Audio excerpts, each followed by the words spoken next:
Good day to everyone. I'm Christina Almazar. Today, I will be discussing about the challenges and issues in terms of Indigenous languages in Canada. Indigenous languages in Canada tend to face serious challenges due to colonial policies that suppressed language use and disrupted cultural transmission.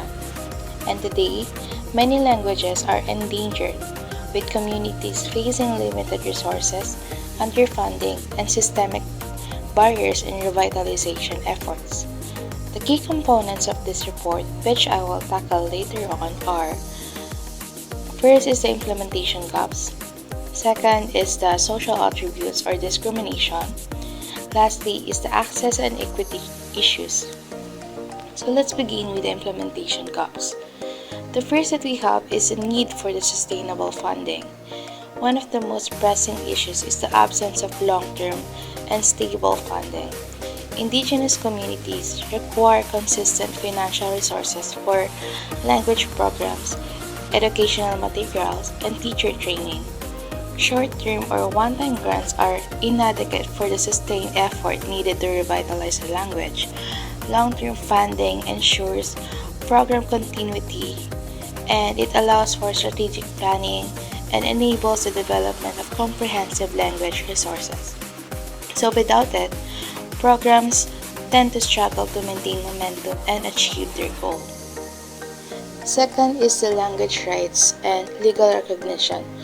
Participants strongly advocated for the legal recognition to Indigenous rights and culture. They demanded the same level of protection afforded to English and French, as it is Canada's official languages. This legal recognition will provide a strong foundation for language revitalization efforts, ensuring that Indigenous languages are not just tolerated, but it is actively supported and protected by law. This also includes addressing discriminatory practices and ensuring equal access to services in Indigenous languages. Next is the training and capacity building. The significant obstacle is the shortage of fluent speakers and qualified language teachers.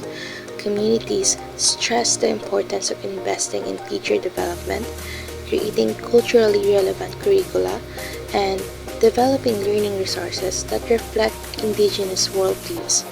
This requires a multi-pronged approach: training new teachers, supporting existing fluent speakers, and developing age-appropriate learning materials that engage learners effectively.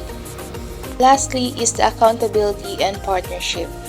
The Canadian government was urged to establish a true partnership with Indigenous communities, characterized by transparency, accountability, and mutual respect in the implementation of the Indigenous Languages Act. This also means that it is actively involving Indigenous communities in decision-making processes, ensuring that funding is allocated effectively and holding the government accountable for its commitments. A collaborative approach also ensures that revitalization efforts are culturally appropriate and truly reflect the needs and priorities of Indigenous communities. Now, let's proceed with social attributes or discrimination. The first that we have is systemic racism recognized. This section acknowledges that racism isn't just individual prejudice but is woven into the fabric of Canadian institutions. This means that policies, practices, and norms within systems like education, the justice system, healthcare, and the labor market systematically disadvantage the Indigenous people, Black communities, and other racialized groups. Second is the focus on Indigenous peoples. This section emphasizes the historical context of their systemic racism. Centuries of colonial policies actively suppress Indigenous culture, language, and rights, leading to lasting social and economic inequalities. Next is barriers to equity. This section details the ongoing structural barriers that prevent indigenous people and other marginalized communities from achieving equity. Discrimination in employment, housing, and access to essential services perpetuates cycles of poverty and marginalization across generations. Lastly is the harmful stereotypes and bias. This section addresses the role of persistent stereotypes and prejudices in shaping societal attitudes towards indigenous people. These biases manifest in both personal interaction and institutional policies, leading to exclusion and a lack of trust. Moving on to the next component, the access and equity issues. The first that we have is underfunding and resource inequity. It is a significant disparity which exists in funding between indigenous language programs and those supporting Canada's official languages, which is the English and French. Indigenous language programs often receive insufficient and short-term funding, which hinders long-term planning, teacher recruitment, and curriculum development. This lack of resources makes it extremely difficult to create sustainable and effective language revitalization programs. It also contrasts with the substantial support given to English and French, which underscores the inequitable distribution of resources.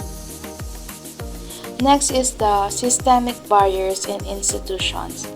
Mainstream educational and healthcare systems largely fail to integrate indigenous languages and cultural values. This lack of representation creates a sense of alienation and mistrust among indigenous students and patients.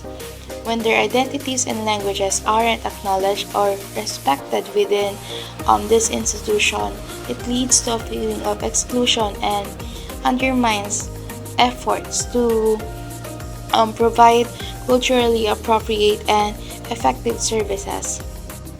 Lastly is the health equity impacts.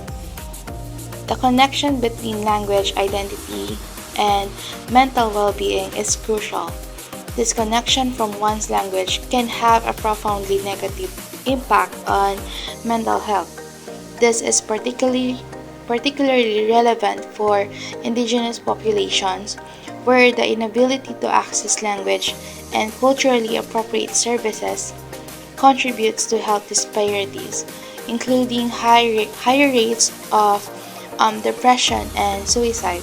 When healthcare and other support systems don't accommodate indigenous languages and cultural contexts, it creates barriers to accessing care and exacerbates existing health challenges. Now, let's move on to the future direction of indigenous language revitalization in the Philippines. Despite ongoing efforts, there's still much to be done, and our group recommends 3 key actions. Despite ongoing efforts, there's still much to be done, and our group recommends 3 key actions. First, the government should expand the mother tongue-based multilingual education or the MTV-MLE policy to include more endangered languages. While it currently supports 19 major languages, hundreds of others are left without formal recognition or support in school. Second, there needs to be stronger investment in training teachers and developing instructional materials in indigenous languages. Without trained educators, these policies can be fully implemented, especially in far-flung communities. Third, communities must be involved in the creation of culturally relevant curricula.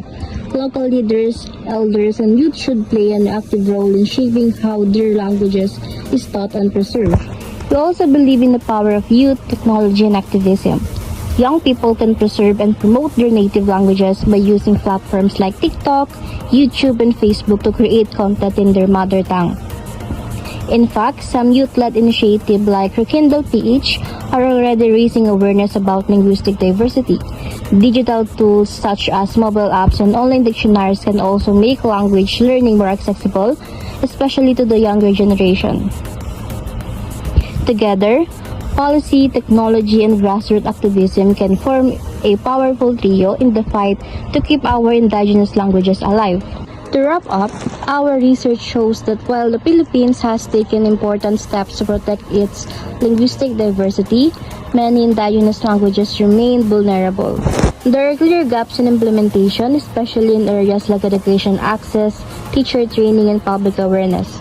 However, we also found hope in the efforts of communities, educators, and young advocates who are working to reclaim their linguistic heritage. Language rights are not just about communication, they're about identity, culture, and dignity.